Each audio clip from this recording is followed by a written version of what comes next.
Daniel Adame, un hombre muy capaz, muy eficiente y que además tiene ya muchos años y lo vemos en varios programas. Muchísimas gracias, mi querido hermano. Adelante, por favor, el espacio es tuyo. Muchas gracias, Nacho. Un saludo muy afectuoso para ti, para toda nuestra audiencia. Buen martes. Y hay, digamos, una serie de semejanzas, diferencias, una vez que se han instalado en México los dos congresos que para nuestra comunidad son los importantes, la parte federal y el estatal. Yo diría que número uno es que, digamos, es verdad que la dinámica de la elección en las dos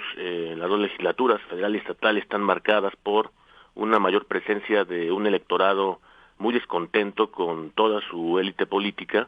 y que eso ha caminado en el sentido de lograr una distribución del poder político mucho más horizontal, que desde luego está poniendo en algunos sentidos una lógica de un gobierno que no ha podido y no ha sabido responder a las expectativas sociales. Número dos, yo creo que eso es justamente la expresión social, es decir, que la marcada diferencia que tuvo esta segunda parte del sexenio en el Congreso Federal y Estatal tiene que ver justamente con la existencia de una presencia de lo que llamamos una expresión social y política, es decir, que en el plano federal el descontento con el López Obradorismo es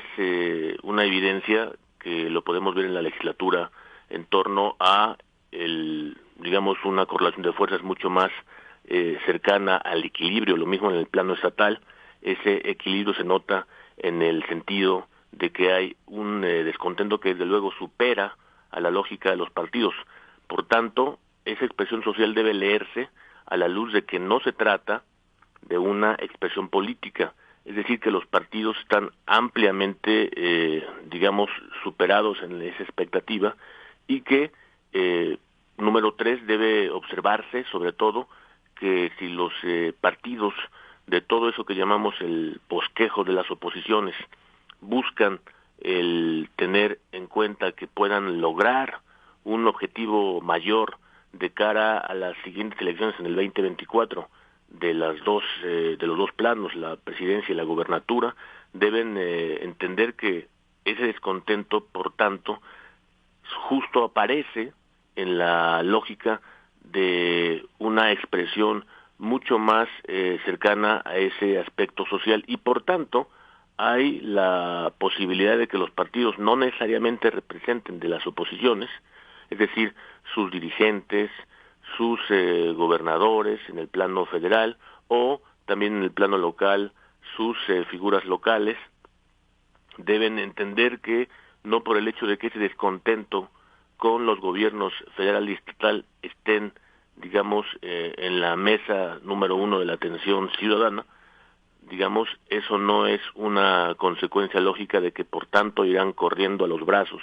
de las oposiciones. Ellos deben entender, las oposiciones, que habrá que generar una dinámica en la que sea más interesante y más importante colocar un candidato de la sociedad,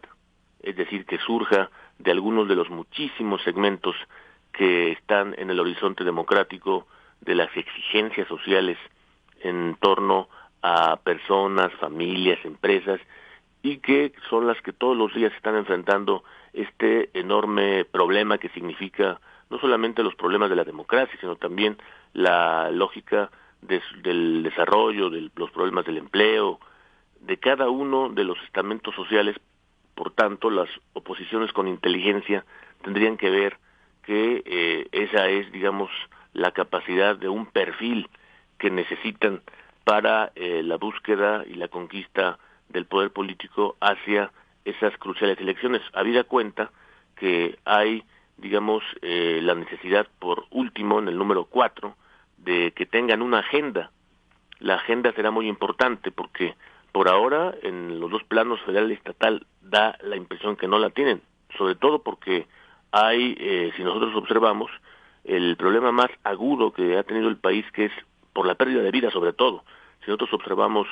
que hay 500,000 de personas, según la contabilidad que uno haga, derivadas de la epidemia, no han